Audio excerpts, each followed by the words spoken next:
We've all done it. So what we're trying to find here is some balance. This is fantastic statistic. You can cut your calories down so much, your body will hold on to any amount of fat that it has on it. It's called starvation. And it happens when people diet too hard. And you know it because you've gone on a diet. Hey, come on in. Hi. You've gone on a diet and you cut your calories and you haven't lost anything, and you cut your calories and you haven't lost anything, and you cut your calories and you haven't lost anything. And finally you're like, that's it, and you just throw up your hands and you quit.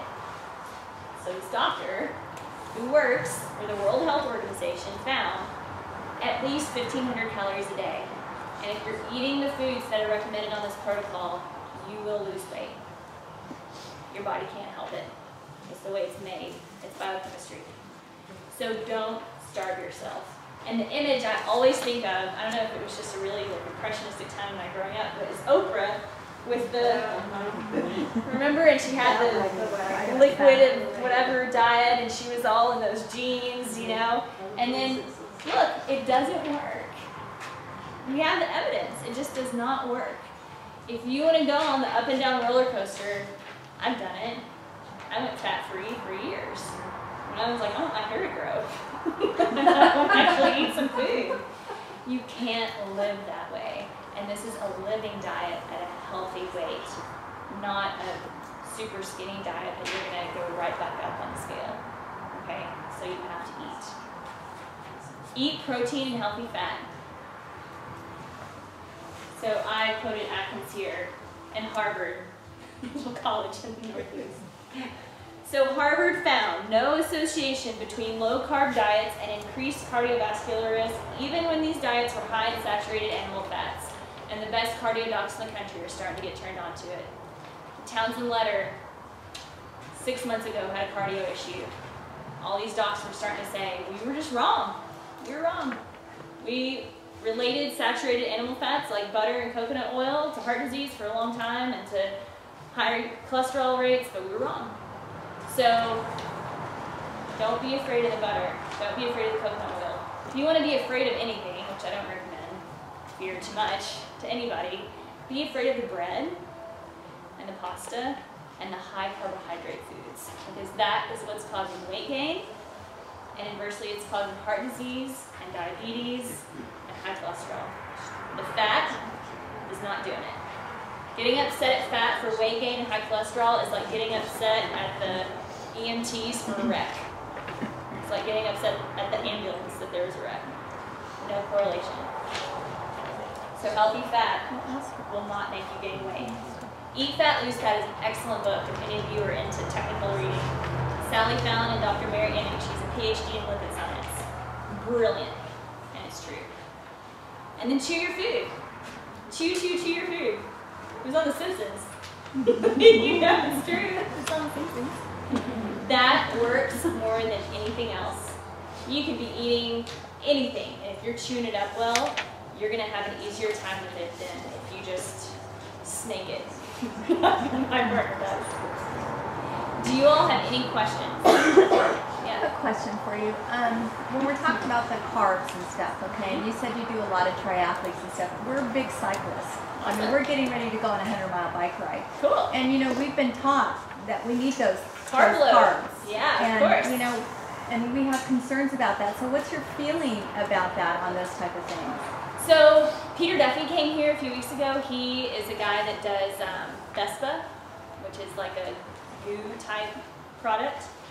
And I went to his little talk and he got into some nutrition. And usually at nutrition talks, I'm like, oh my God, I can't believe these people are saying this.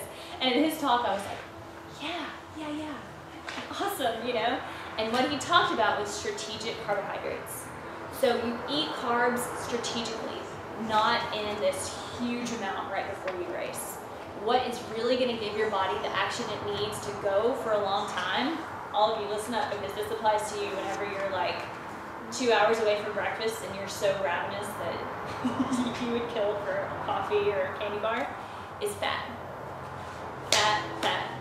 And it's called ketosis. Not diabetic ketosis. It's benign dietary ketosis. It's a totally different animal than what we think about with ketosis with diabetic folks. So your muscles that go the distance Your endurance muscles are lipid burning. That's it. That's all they burn. There are other muscles that use glucose, sugar, but they're not as important as those fatty ones when you're running a 100-mile bike ride. There are people here who've had experience with that. So after the talk, I can introduce you. But yeah, carbo loading in a very regimented way, strategically, does work, but not as well as the fat does. And the top athletes in the country are getting turned on to that. And thank God the top docs are too. So there's not this butting heads anymore. New medicine and new nutrition are in it together. And it used to be we were separated. You guys get to eat all this awesome food. Like, this is the best diet ever. I used to do this marketing like, are you ready to give up the grapefruit diet? Because it doesn't work. You're angry. You're hangry is what you are. You're hungry and you're angry. And you're working out and you're not losing weight. And that's usually how a diet goes. Or maybe you lose 15 pounds and then 3 months later, after a holiday or after a stressful time, and you've got to go back to those old habits. These are habits that are so satiating and so fulfilling in so many different ways. It's not a habit anymore. It's just a lifestyle. So the reason I adopted this is because I was close to 200 pounds and I was 15 years old, just turned 15 years old with an autoimmune disease. And I was like, this isn't right. And I didn't know why I knew that it wasn't right, but I knew that it wasn't right. And over a 15-year period, I figured this out and finally went to school for it to get the science of why it worked. So I'm living proof. And I'm still going to try and lose 10 pounds with you all. I'm going to get weighed in, do the whole thing. And the next lecture, these jeans are going to be a little looser, because right now they're a little tight. Do you all have any other questions? Yeah. I mean, I got your smoothie recipe, but can you give us maybe another idea of what we can eat for breakfast? Sure. So, bacon. Twice a week. I say bacon because people are like, I love you. I just want you to know. Bacon is a great food. I try and find bacon that is the least processed, no nitrate, no nitrite. That's just how I'm turned. Look, that might be a step that's too big. That's okay.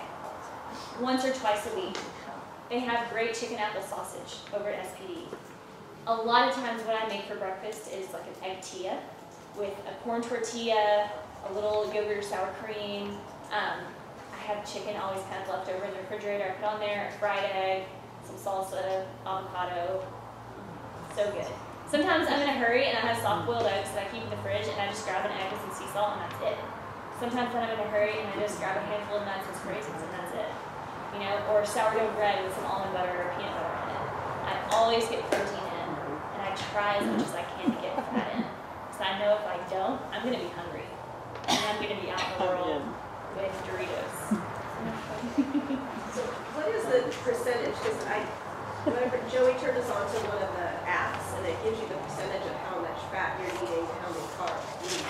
I usually don't counsel people that way because you are probably in your day thinking about so many other things besides that I don't want to give somebody that other calculation to have to worry about. More. More protein and fat than probably what you're used to. Now here's the crux. If you eat protein without fat, you eventually will damage your kidneys, period. Again, it's just how the human body works. You have to have fat with that protein. So maybe a little bit more than you're used to. The fats that I would avoid, any liquid oil that's on the shelf other than olive oil will be rancid and will cause weight gain and inflammation in the body, period. So canola, safflower, sunflower, grapeseed, there's cottonseed. There's ones they've made up. I don't even know the names of them because they're not plants. If you cook in those, if you use those over time, you will gain weight. 100%. What about avocado oil? It's a nut oil, a seed oil, and it's very fragile. Flaxseed oil. I think that's... It's fantastic, but not to cook in. Okay. So if you get refrigerated, cold-pressed flaxseed oil and you put it on non-cooked food, like not non-cooked, but if you don't cook in it, that's great. Pumpkin seed oil. Oh, it's so delicious. delicious. Oh my god, it's this like dark green, beautiful oil. Put it on scrambled eggs. It's fantastic. Hemp hearts, fantastic. There are oils like that that are refrigerated because they're fragile. And when they're just out on the shelf and they've been processed at high heats and like that, and we cook with them at high heats, they're rancid. And our bodies inflame and we hang on to fat. So the fats that I put down are the fats in general that are the best to eat and to cook with. How much fruit? How much fruit? You know, with all the different types of things like how much, you know, like quantities, a handful of berries, an apple, a banana, you know, it's like, don't overthink it too much. Any sweet food, humans will usually want to eat a lot of. It's how we evolved. So my undergrad is in medical anthropology, and a long time ago, you know, we had like these little sour things that were apples that were disgusting. You know, like we didn't have these big sugar balls like we do now. And when we found sweet foods, we ate a lot. It was a chance to load up on that glucose. But now we have it anytime we want it. So usually we have a tendency to overeat sweet foods, and I mean, who has not experienced that? And I mean, every time I have a sweet food, I just want more and more and more. So limit it, but don't go crazy about it. I would rather you have berries and apple again than Snickers. You know, it's always going to be a healthier choice. Usually I tell people, eat some fat with your fruit. So have apples and cheese, or apples and almond butter, peanut butter, even better, some protein in there. Berries with cream. Oh my god, you know. Do you have meats on here? What about wild game? Awesome. Wild boar and Excellent. and venison. That's the Is that best of the something- best. I have venison in my freezer right now. Okay. Duck. If you can get duck, oh, I hit up my dentist for duck all the time. He's a duck hunter. So great. So the ground turkey and all those. Wonderful. I'm just giving you guidelines in that food list. Meat, good. So I'm a Susan. I love sugar. So stay away from anything that's got too much sugar in it, including the fruit. Replace it, and you're saying replace it, eat more fat instead, and that'll help. More fat and more protein. The chemicals that in your brain tell you that you don't want sugar are made of protein. They're amino acids. Fat triggers a hormonal response that tells you you're full and you're satisfied. So those are the two foods you have to go to.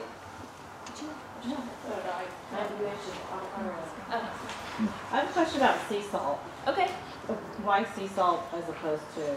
So NaCl is made in a factory, and it's got decaking agents in it, and it's bleached. I would just prefer for your body not to have to deal with that. It's also had the minerals taken out that it came with, and then they add iodine back in usually, and that's the only one, because people start to have seizures at some point. Celtic sea salt specifically is a mineral supplement. I couldn't give you a mineral supplement better than Celtic sea salt. So if you are low on minerals, raise your hand. Everybody raise your hand. I've never done minerals testing with someone that I have not found to be deficient. Like everybody's deficient. Every single person. Celtic sea salt is minerals. 97 different minerals. Excellent. SPD has sea salt. Oh, just sea salt, just like I would say California Organics, though, they have sea salt with color. When you see color in salt, you're just seeing a mineral. That's what that is. So look for that. And salt is an easy one to change. Use your other salt out on the driveway when it snows. It's the same stuff. It's exactly the same. There are some things that we are sold in the grocery store that belong at B&C. I'm not kidding.